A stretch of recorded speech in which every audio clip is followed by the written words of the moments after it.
نکاح، عربی میں نکاح جو لفظ ہے وہ روٹ ورڈ نون کاف ہا نکاحا سے نکلا ہے. نکاحا عربی زبان میں نکاحا کہتے ہیں دو الگ الگ باڈیز، دو الگ الگ فزیکل سٹرکچرز، دو الگ الگ آبجیکٹس، یہ دو اس طریقے سے ایک دوسرے سے ملنا کہ دیکھنے والوں کو دونوں بھی ایک ہی لگیں، اس کو کہتے ہیں نکاحا عربی زبان میں.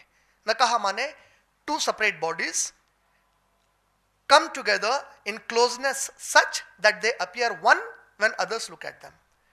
دو الگ الگ جسمانی اجزاء یا جسمانی شے اس طرح ایک دوسرے سے ملتے ہیں کہ گویا دیکھنے والوں کو وہ ایک لگتے ہیں.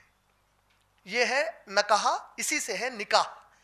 قرآن مجید میں نکاح کا لفظ کم سے کم 17 مقامات پہ استعمال ہوا ہے.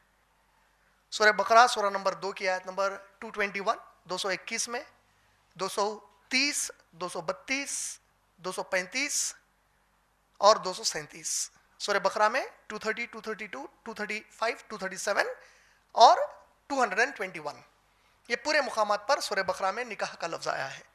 اسی طریقے سے سورہ نساء سورہ نمبر 4 کی آیت نمبر 3، آیت نمبر 6، آیت نمبر 22، آیت نمبر 25 اور آیت نمبر 127.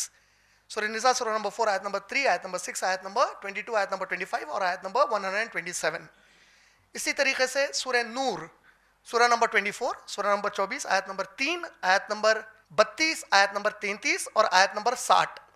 سورہ نور سورہ نمبر 24، آیت نمبر 3، آیت نمبر 32، آیت نمبر 33 اور آیت نمبر 60 میں آیا ہے.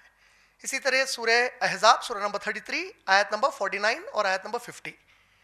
سورہ احزاب سورہ نمبر 33 آیت نمبر 49 اور 50 میں آیا، اور سورہ قصص سورہ نمبر 28 آیت نمبر 57، آیت نمبر 57. یہ 17 مقامات پر قرآن میں نکاح کا لفظ آیا ہے.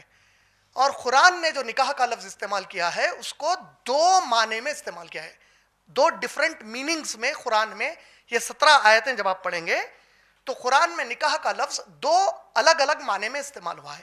ایک جو معنی جو عام طور پہ پوری امت میں مشہور ہے، پورے مسلمانوں میں مشہور ہے، وہ ہے کانٹریکٹ آف میرج. یعنی کانٹریکٹ آف میرج کیا ہے کہ جب نکاح ہوتا تو ایک قاضی رہتا، قاضی بچی کو پوچھتا، قاضی بچے کو پوچھتا، دلہن اور دلہا کو پوچھتا قبول ہے تو دلہن بھی ہاں بولتی، دلہا بھی ہاں بولتا. تو یہ کانٹریکٹ آف میرج، یہ ایک میننگ ہے نکاح کا. کہاں پہ ہے یہ میننگ؟ قرآن نے جو استعمال کیا. قرآن میں نکاح کا معنی یہ ایک معنی میں استعمال ہوا. سیکنڈ، سیکسول انٹرکورس، یعنی مرد اور عورت جب اپنی بایولوجیکل نیڈ، اپنی حیاتاتی ضرورت کو پورا کرنا چاہتے ہیں اور اس کے لیے کوئی مرد اور عورت ایک دوسرے سے قریب آتے ہیں، اس کو بھی عربی زبان میں نکاح کہا جاتا ہے. لیکن قرآن نے دو شکلیں بتائی جس میں مرد عورت ایک دوسرے سے اپنی ضرورت کو، بایولوجیکل نیڈ کو، حیاتاتی ضرورت کو پورا کرنے ایک دوسرے کے قریب آتے ہیں. ایک چیز کو اللہ نے حلال کیا تو اس کو نکاح میں لے لیا، دوسری کو حرام کیا تو اس کو زنا کہا اللہ نے. ایک ہے زنا، ایک ہے نکاح. نکاح اور زنا میں فرق کیا بتایا گیا؟ اگرچہ کہ نکاح کا معنی ایک یہی لیا گیا کہ مرد اور عورت ضرورت پوری کرنے کے لیے قریب آ جائیں، لیکن اگر ان لوگوں نے اللہ اور نبی کی شرائط کو پوری کیا اور پھر قریب آئے تو یہ نکاح ہے اسلام میں. اور اگر انہوں نے اللہ اور رسول کی شرائط کو پوری نہیں کیا اور قریب آئے تو یہ زنا ہے اسلام میں.